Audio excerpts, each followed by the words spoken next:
What's crappin'? Stop yapping and build some shit. I am Cordell Rufus III. I wanted to give you guys an update on the e36 M3 Beast MW half-mile car. We are still in line for our power goals of over 1200 at the tire. Right now I am waiting because of the coronavirus. I've had a lot of parts that are on order but haven't even actually shipped yet. So we're waiting on a lot of those to ship out, including the turbocharger. I was going to go with a 7685 Precision, but just in the sake of time and getting everything going, and making sure that the engine bay is kind of set up the way it needs to be, I decided to go with the new BorgWarner, the S400 frames. It's a 7687, so it's actually a larger exhaust turbine, but the housing is also a 1.25 housing, so we should be good over 30 pounds of boost without, putting any excess back pressure into the engine. So it should run pretty efficient. As far as spooling goes, you're sacrificing some bottom end spool, but to be honest, the cams that are in this thing are the GSC S2 cams. So they're built for top end boost anyway, so it's not like these are, BC 272s or something to where the cams are actually going to spool a mid-range turbo. The engine wouldn't be able to really do much with a lot of mid-range boost anyway because of the overlap of the cams and the huge lobes.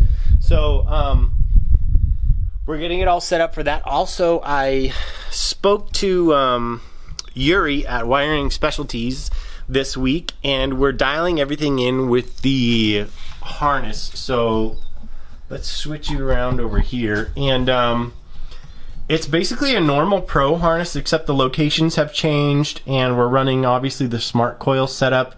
I'm putting the ECU in the stock location, so the plan is that we can run the boost control solenoid straight out of there and run it over here. The boost control solenoid is getting mounted here. Also, the Hall effect speed sensor is right there coming out from the front passenger side wheel well. So we'll plug right into that, and that's really the only wiring on this side of the engine. Everything else goes on this side, and we're running the Haltech fuel pressure, Haltech 5-bar map. It's important to note when you're picking a map sensor that even though the map sensor says that it's a 55 psi map sensor, you have to understand that the 55 pounds is a window. So if you have like a 4-bar is really only giving you 43 pounds of actual boost pressure because it has a window of 50 something pounds, but that window starts at negative 15 pounds because you're pulling vacuum in the intake. So the map sensors are built to pick up a range from starting negative. So you need to be aware of that. Something that I overlooked, and ended up getting the 5-bar map, so we should be good until later on. And we are actually, FedEx is delivering to us right now, so let's see what they're bringing, and we'll continue this video after I grab this stuff. Well, FedEx just dropped off some Dash 6 aluminum weld bungs. I've been making a lot of orders to Jegs and Summit.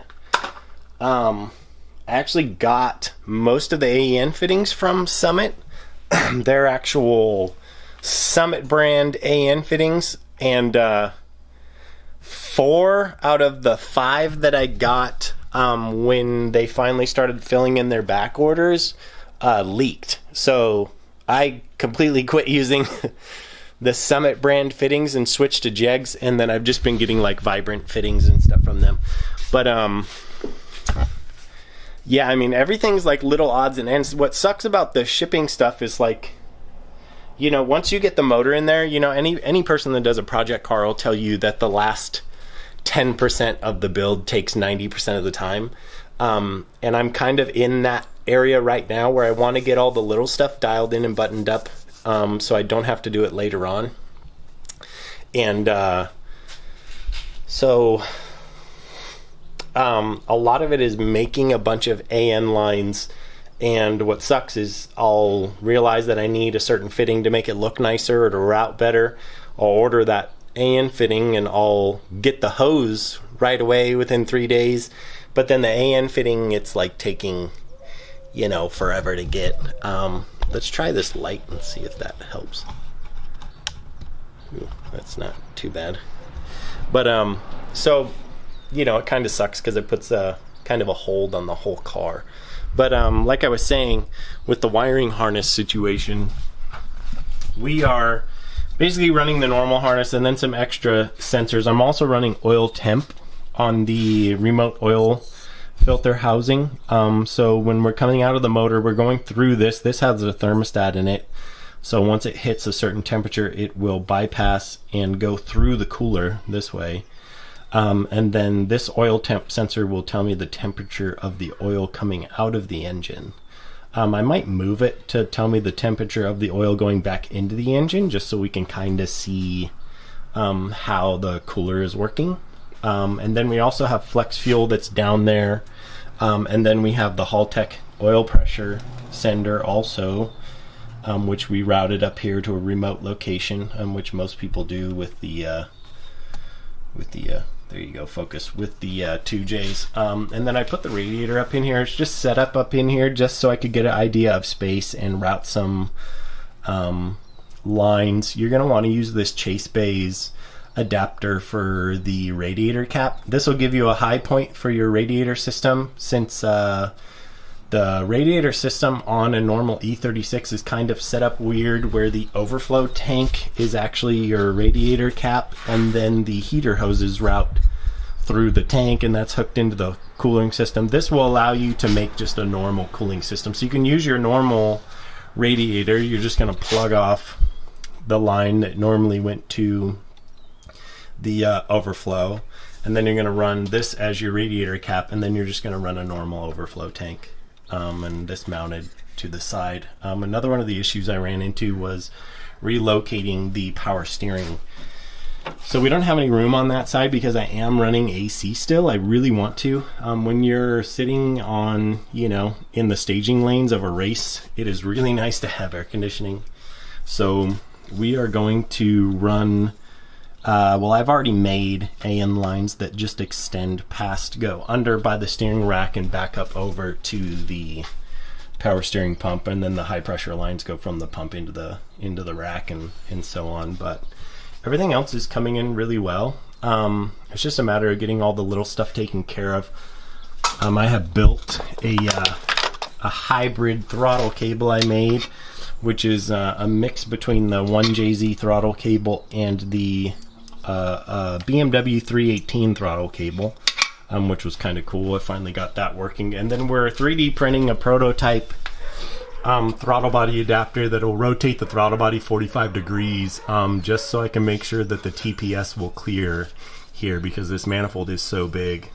So it should rotate that a little bit, and that will make the TPS kind of plug in here, and then it shouldn't affect the way that this works. It'll be over at a little bit of an angle, but we can just turn this this bracket to get more of a straight shot. That shouldn't really matter. And then also another cool thing is that your throttle cable on an E36 is actually adjustable. So I mean the throttle pedal. So there's a stop there, and you can just unlock the lock nut on the bottom and screw that into the chassis farther, and it'll give you more throw in the pedal, which you will need more throw to spark a 90 millimeter throttle body on the 2JZ engine. So but everything's turning out really well. We should hopefully get the harness, you know, it shouldn't take too long to get the harness. The only plug-in I think that they might not have is I'm running a Ford idle air control valve. It's just a normal 2-wire idle air control valve. It runs the exact same as you would run, you know, a boost control solenoid. You're just giving it a duty cycle, and it'll maintain your idle like that. And then the fuel system and everything's dialed in really well. And obviously you guys know this is my fully restored car. So everything in here still looks really, really stock. They're also wiring in that Haltech rotary switch you can see I've had mounted on the dash for a while.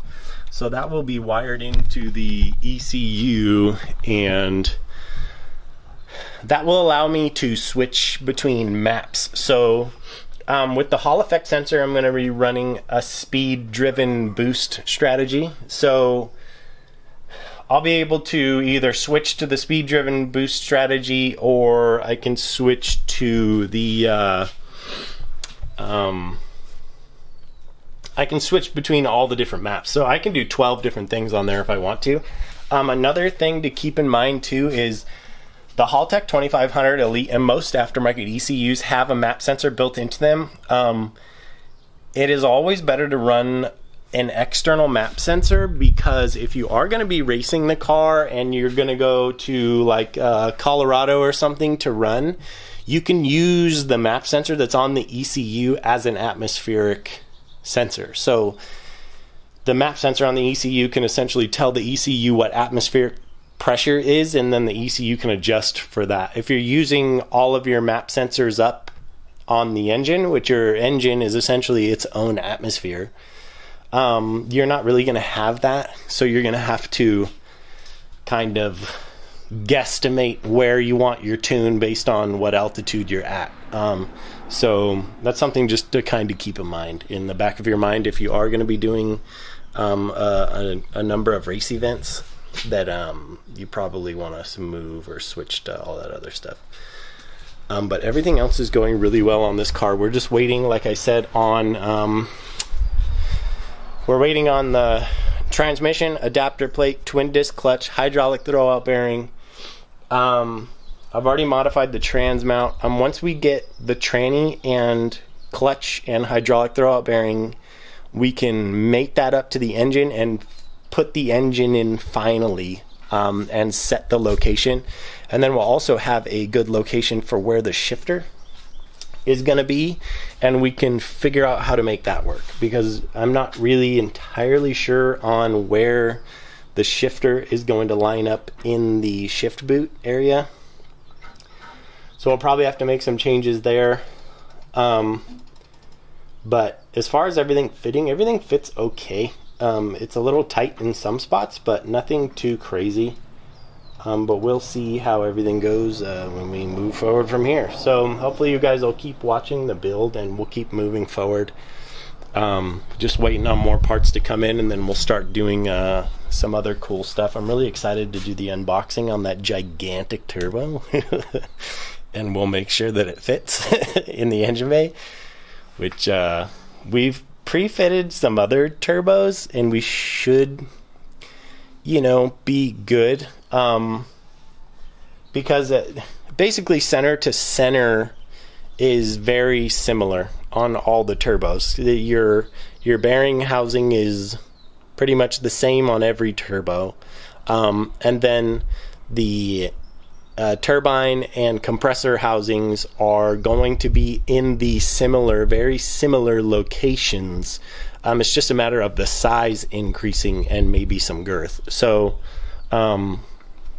we have a pretty good idea of what will fit under here.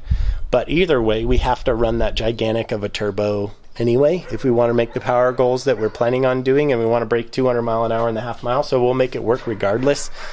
Making it work will not include moving the engine, because we just don't have the room for it.